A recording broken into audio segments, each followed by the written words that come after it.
Earth Vandan classes dedicated to your better future. Good morning friends.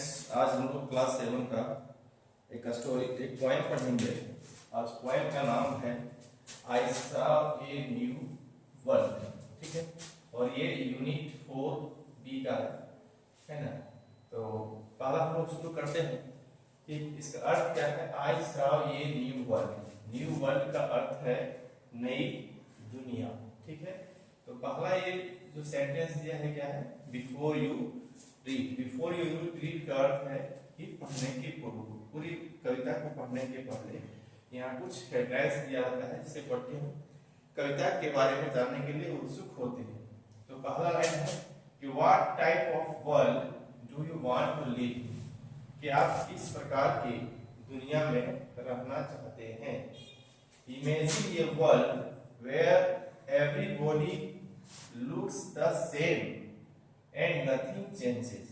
आप ऐसी दुनिया का कल्पना करें। इमेजिन मतलब होता है कल्पना करना, ठीक है, और वर्ल्ड मतलब क्या होता है, दुनिया या संसार, है ना। ऐसी दुनिया की कल्पना करें जहां हर कोई, एवरीबॉडी मींस हर व्यक्ति है, हर व्यक्ति लुक्स द सेम, एक समान दिखे, एक समान दिखे एंड नथिंग चेंजेस, और कोई परिवर्तन नहीं हो। इन दिस पोएम, इस कविता में, ये child dreams of such a world. इस कविता में एक बच्चा जो है इस तरह का सपना देखता है। वो क्या सपना देखता है उसको हम लोग देखेंगे। Such a dream.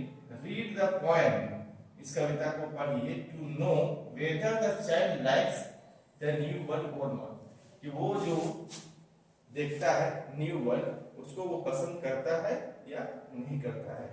ये तो हेडलाइंस था। अब हम लोग देखेंगे इसका जो पोएम है, इस पोएम को हम लोग देखते हैं।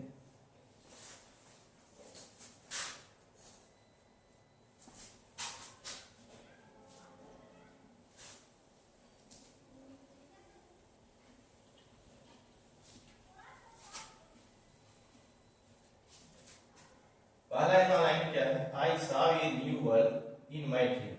मैंने अपने सपने में एक नई दुनिया को देखा।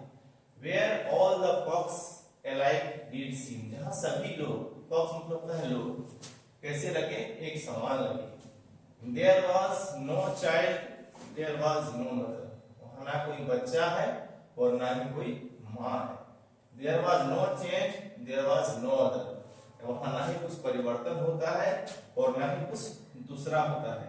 नोबॉडी लव्ड नोबॉडी वेप्ट, ना कोई हंसता था और ना कोई वहां रोता था। ये लव से बना हुआ है, लव से LAU, यस लव मींस हंसना, और ये है वीप का वीप, ठीक है। वीप मतलब क्या है, रोना।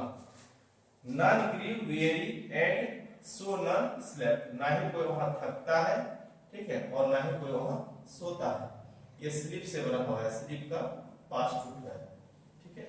तो आगे हम लोग पढ़ते हैं, नेक्स्ट आगे बढ़ते हैं। नेक्स्ट जो स्लाइड है इसमें है कि I long to hear the time clock strike, में जो घड़ी है उसका स्ट्राइक सुनने के लिए तरस रही थी, या मेरी इच्छा थी कि हम उसको सुने। In the world where the people were all alike, ऐसी दुनिया में जहां सभी लोग एक समान हो। I long for a change, वहां मैं एक परिवर्तन चाहती थी। ऐसी दुनिया जहां सब कुछ एक समान हो, वहां मैं क्या चाहती थी कि कुछ परिवर्तन हो। व्हाट इवन केम आफ्टर, कि उसके बाद क्या हो।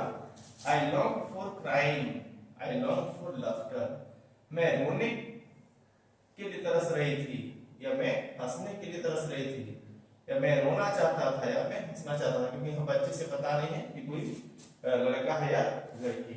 At last I heard the time clock boom, अचानक मैंने जो घड़ी है वो टाइम क्लॉक को बूम सुना। बूम मतलब होता है आवाज, तेज से आवाज कर रहा है ना, तो वो आवाज सुना। And walk from my dream in my little room, और अपने छोटे से कमरे में मैं जो है उठा, ठीक है, मैं उससे जाग गया। वॉक मतलब होता है जागना, ठीक है, वॉक में क्या होता है, जागना। ये डिजिटल बोर्ड नहीं है, सिंपल बोर्ड है।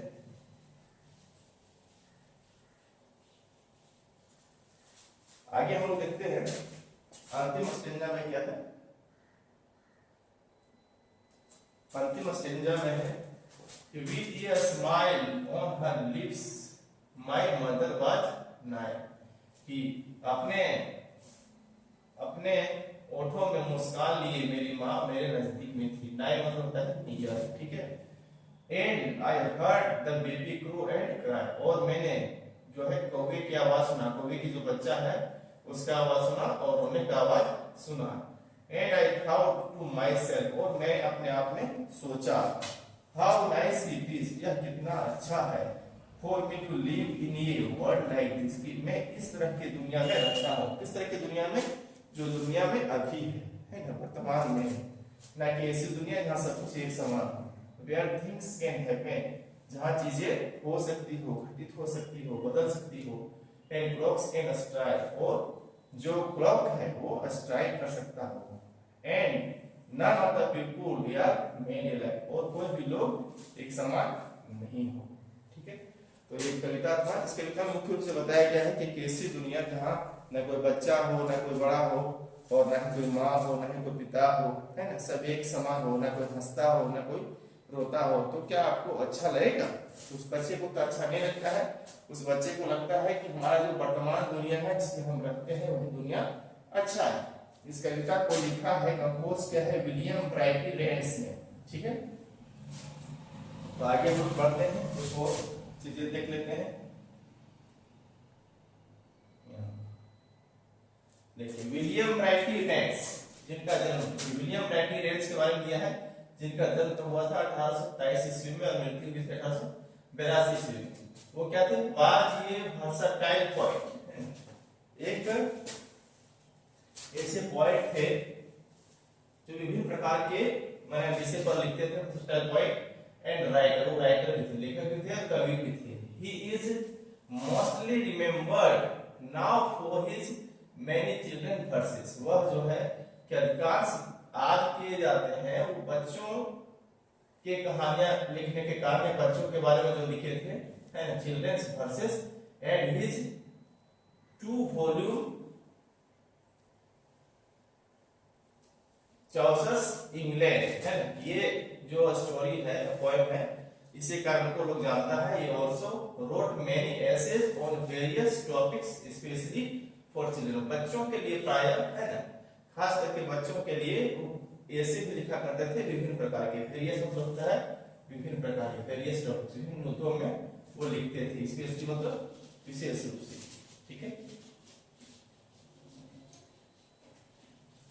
यहाँ देखिए अर्थ दिया हुआ है। फॉक्स मतलब क्या होता है? फॉक्स मतलब होता है पीपुल या लोग। वियरी मतलब होता है टायर्ड या थका हुआ। नाई मतलब होता है नियर। बूम मतलब होता है साउंड लाउडली। अलाइक मतलब होता है शेयर। तो इस प्रकार हमने एक बार चैप्टर को देखा, इसका जो इंपॉर्टेंट वर्ड्स है उसको भी देखा। नेक्स्ट वीडियो में हम लोग प्रयास करेंगे कि इसका जो क्वेश्चन आंसर है उसको बनाने का प्रयास करेंगे। तब तक आप लोग अपने से स्वयं से इसको बनाने का प्रयास करेंगे। और उसमें ऑब्जेक्टिव क्वेश्चंस भी दिया हुआ है, ठीक है। और जो अगर नहीं हो पाए